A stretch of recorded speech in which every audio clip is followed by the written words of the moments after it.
प्रिय विद्यार्थियों, आज की इस ऑनलाइन कक्षा में आपका स्वागत है।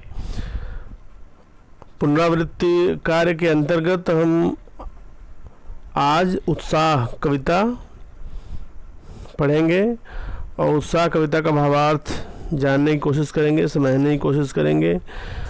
उत्साह कविता पढ़ने से पहले हम कवि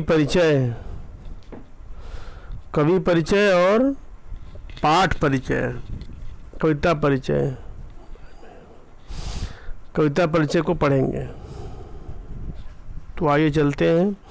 सूर्यकांत त्रिपाठी निराला का जन्म बंगाल के महिषा दल में सन 1899 में हुआ था। ये मूलतः गढ़ाकोला, जिला उन्नाव, उत्तर प्रदेश के निवासी थे। निराला की औपचारिक शिक्षा 9वीं तक महिषा दल में ही हुई थी। उन्होंने स्वाध्याय से संस्कृत, बांग्ला और अंग्रेजी का ज्ञान अर्जित किया।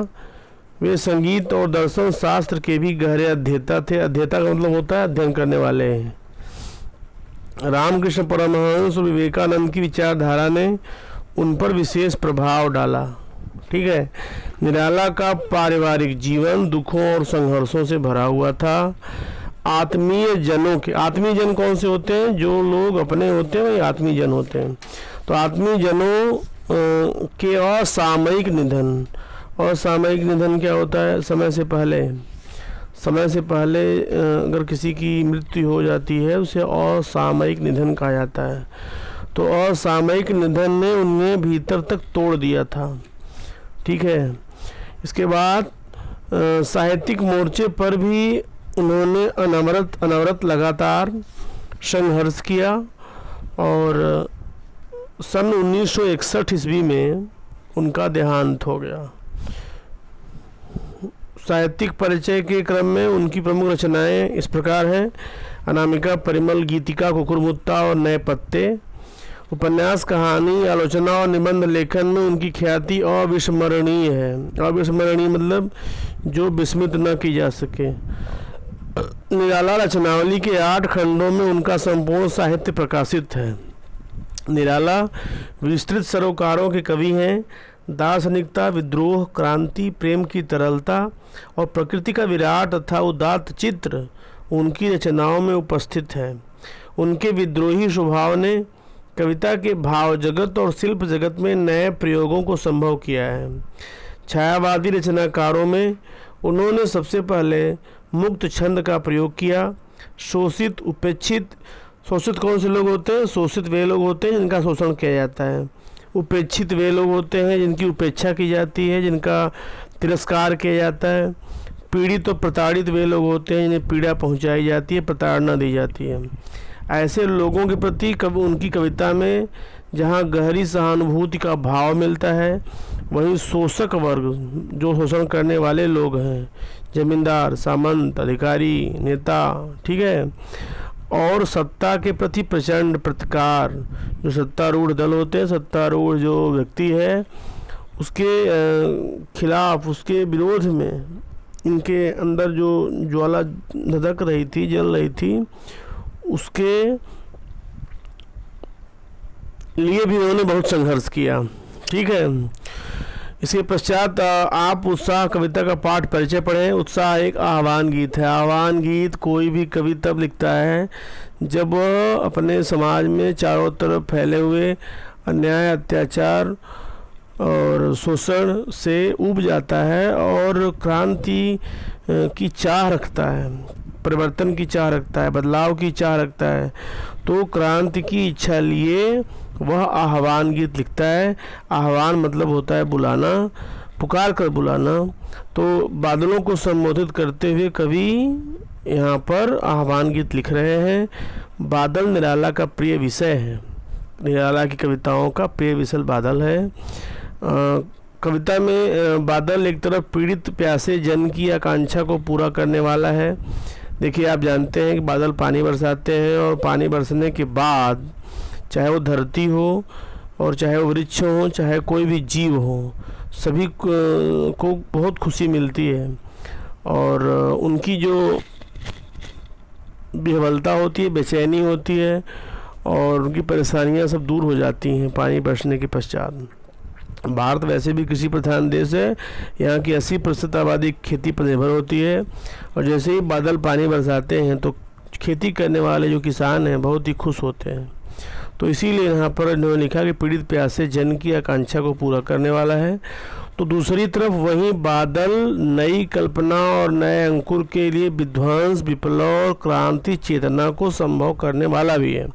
बादल गरजते भी हैं, बहुत गर्जना करते हैं, बहुत चमकते भी हैं। तो ये जो उनकी चमक है और गरज, उन्होंने शक्ति का अजस्र स्रोत है और शक्ति को उत्पन्न करने वाली भी है, उत्साह को पैदा करने वाली भी है, और इस तरह से वह क्रांति का संदेश देने वाली भी है।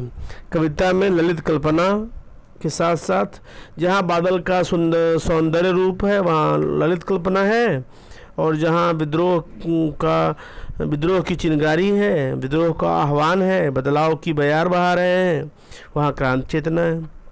तो सामाजिक क्रांति या बदलाव में साहित्य की भूमिका महत्वपूर्ण हो। जब कभी भी इस धरा पर क्रांति हुई है, लोगों ने क्रांति देखी है, वह बिना साहित्य के कभी भी अधूरी ही रहती है, कभी भी पूरी नहीं हो सकती है।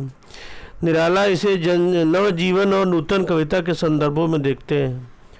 तो उत्साह कविता के माध्यम से कवि ने बादल को क्रांति दूत मान करके उससे आह्वान किया है कि वे अपनी पौरुषमयी गर्जना से समस्त आकाश को गुंजायमान कर दें। कवि ने काले घुघराले बालों तथा बाल कल्पनाओं के समान पालित मानकर उसे नव जीवन प्रदान करने वाले कवि का रूप भी प्रदान किया है। तो चलिए अब कविता को पढ़ते हैं। बादल गरजो हे बादल, कवि कहता है कि घनघोर गर्जना करो, हे बादलों घनघोर गर्जना कर सारे आकाश को भर दो, अर्थात गगन का कोई कोना कठोर गर्जना से अछूता न रह जाए। केवल गरजो ही मत, साथ में गर्जने के साथ में पृथ्वी पर जल भी बरसाओ। केवल गरजो ही मत, पृथ्वी पर जल भी बरसाओ। ललित ललित घेर घेर घोर गगन धाराधर ओ।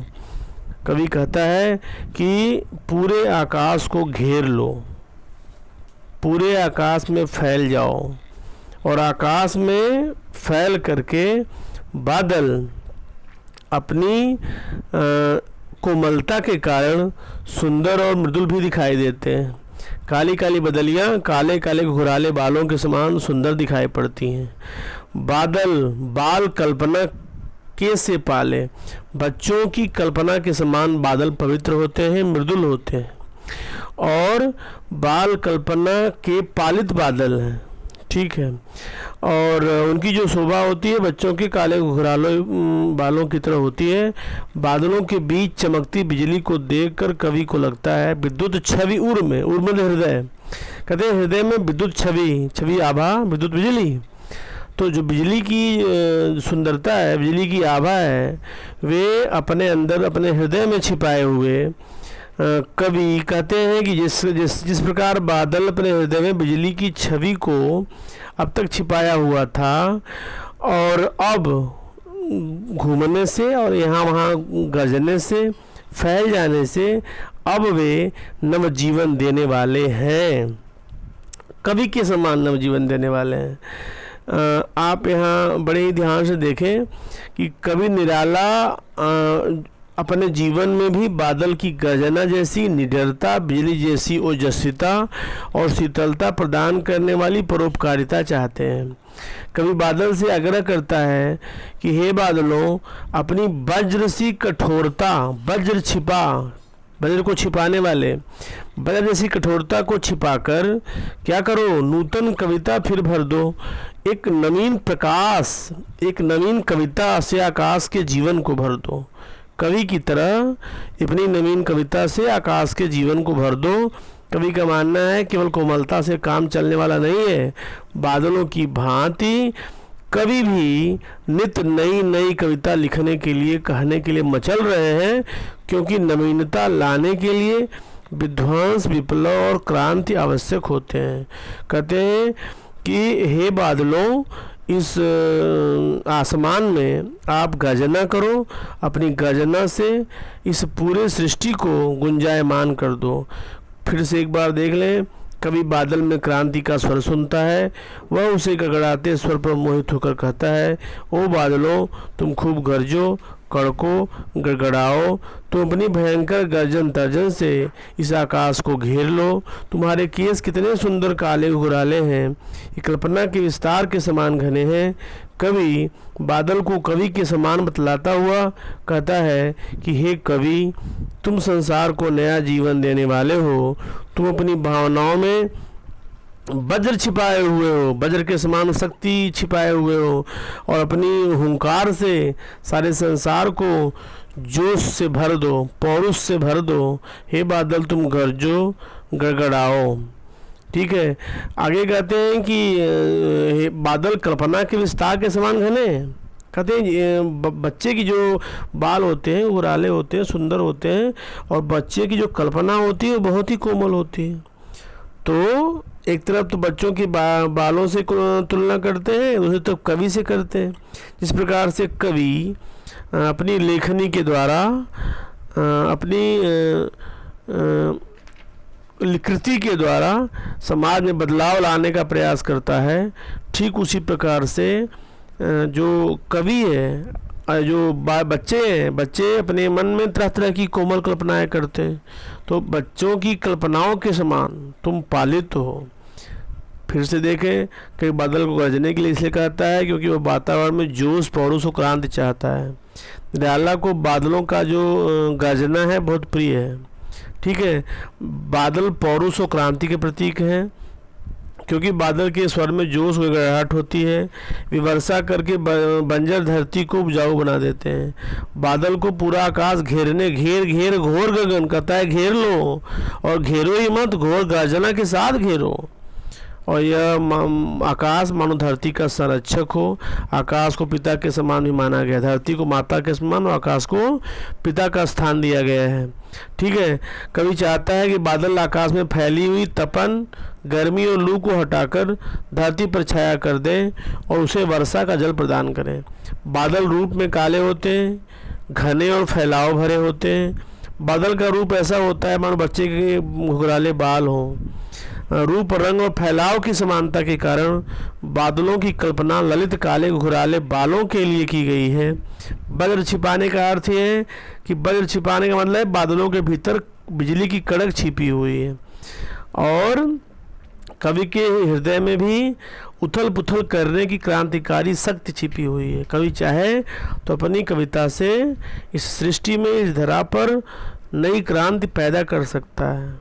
लोगों को, सोए हुए लोगों को जगा सकता है, लोगों को कर्तव्य के पथ पर चला सकता है। इस तरह से इस कविता के पद्यांश के पश्चात इसका अंतिम भाग आप देख लें कि विकल विकल उन्मन थे उन्मन, विश्व के निदाघ के सकल जन, आए अज्ञात दिशा से अनंत के घन, तप्त धरा जल से फिर शीतल कर दो, बादल गरजो। कवि कहता है कि बादल बरसने के लिए व्याकुल थे, अनमने से थे।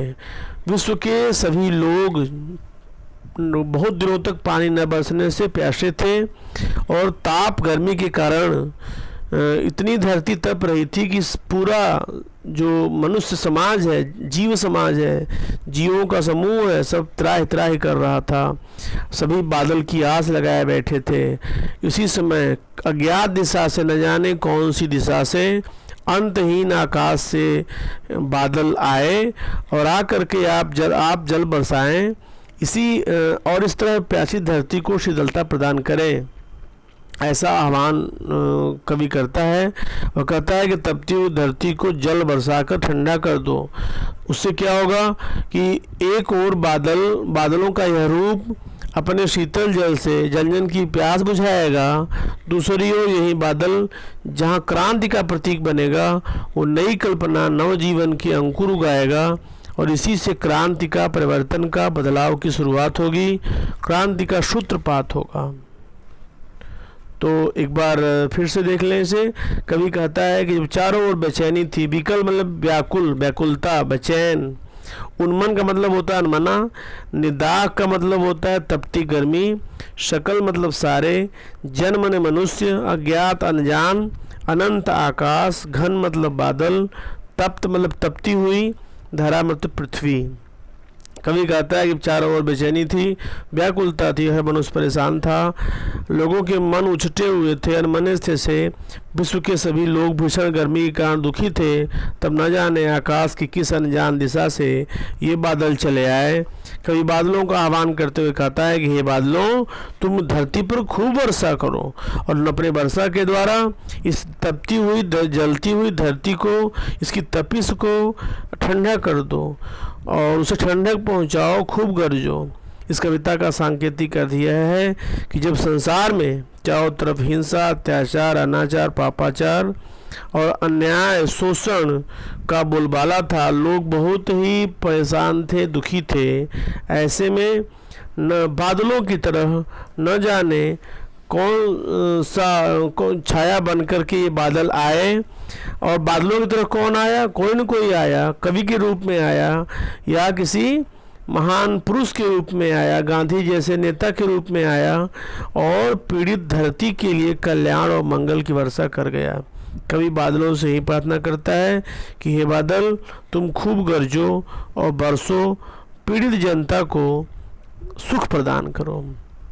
विश्व के सभी लोग दुखी क्यों थे? विश्व के सभी लोग व्याकुल और अनमने थे, पानी न बरसने के कारण थे, वे भीषण गर्मी के तपिश से दुखी थे। ठीक है, कभी बादल से प्रार्थना करता है कि वे गर्मी से तपती धरती पर खूब बरसें और उसे शीतल कर दें। तप्त धरा का मतलब क्या है? तप्त धरा का मतलब है गर्मी से तपती हुई धरती। सांकेतिक अर्थ क्या है? दुखों से पीड़ित धरती। जल का संकेतार्थ क्या है? जल का अर्थ है शांति, सुख।